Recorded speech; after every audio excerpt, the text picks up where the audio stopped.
Welcome to our book talk. Today we're going to be talking about When Broken Glass Floats, and this is by Chanrithy Him.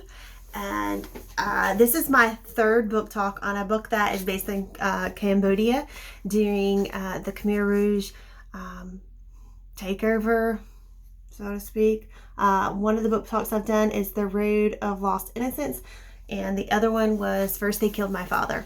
So this one is same time period, and it's really unique that I've read 3 books so far, and even though they are all during the same time period, 3 totally different girls, 3 totally different locations that they started out in when this takeover took place, and 3 very different stories.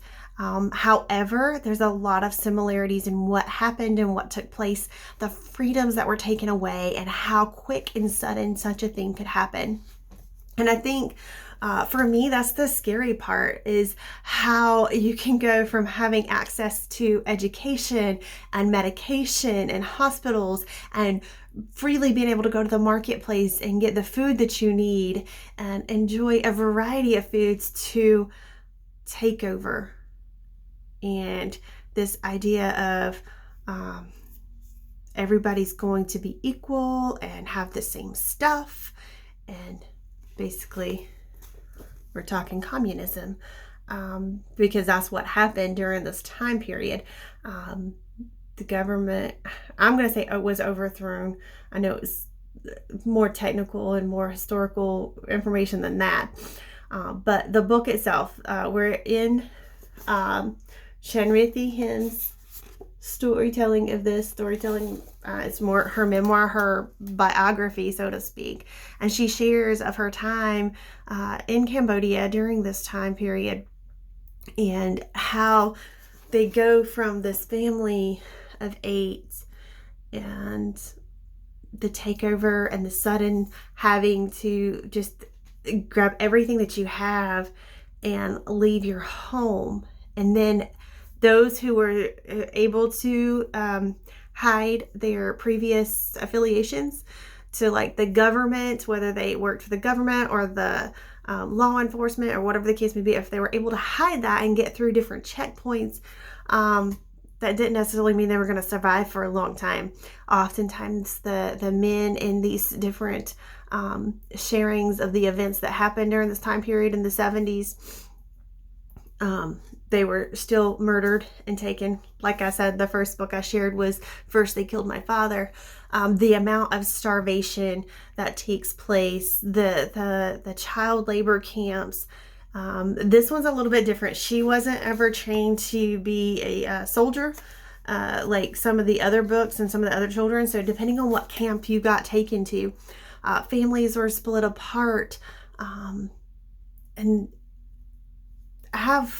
she has such beautiful language, and that's what I want to share about this book. So I don't want to get into a history lesson, but it happened, and I think we need to read more books like this.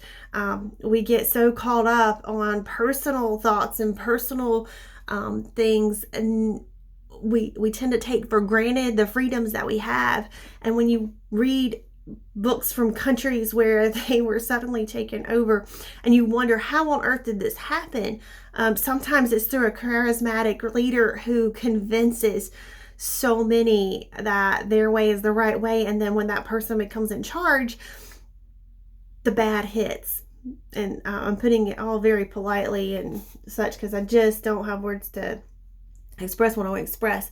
But then you've got situations where the takeover seems like it just like, how did that happen? And you've got these small forces building and growing together, and then it's just a takeover and an overthrow, and it is scary. And so I think we need to read about other countries and how they got taken over, because that's going to be important for us. We need to know our personal history. We need to know where we came from. We need to know why we have the freedoms that we have, and be appreciative of that and fight for that. but we also need to be aware and open our eyes to how things how things can take over and how your world can get shaken and turned upside down. Just like these young ladies, and they're not so young anymore, they're at least 10 to 20 years older than myself, but how their lives were taken away from them, their education, their freedoms, their families, because they were split apart. There was tons of death, and so all that history you've got to read. And it's not just Cambodia. There are lots of countries that we need to be aware of and how they got taken over, especially when we're talking about socialist and communism and such like that. But back to this book, her writing is absolutely gorgeous. The imagery that she shares, the ways in which she describes things that took place, or her memories of when things were good before they turned bad.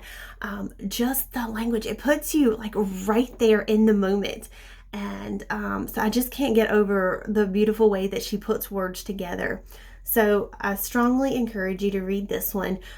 She does live in the United States now. They finally, because even after the takeover, and then when the Khmer Rouge, and I know I'm saying that wrong, I apologize, people, were pushed back, so to speak.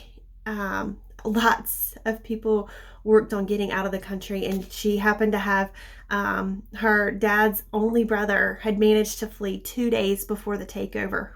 2 days.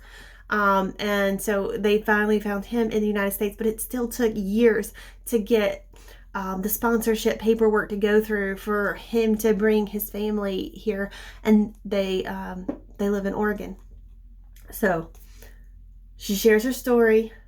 A good, this much of it probably is the whole 70s piece, and then the last part is how quick things go moving, when you're being transferred over to a new country, and how you go from one camp to another camp to another camp to another camp. And so you'll also see how the Vietnamese camp and how they treated the Cambodian refugees. You'll see how the Thai soldiers treated them. You'll see how the Filipinos treated them, because they had all these stops along the way. So again, I encourage you to take a look and read When Broken Glass Floats. Great story. Just her language, again, beautiful imagery, the way she puts the words together. So check it out, but also check it out for the history aspect. Y'all have a great day.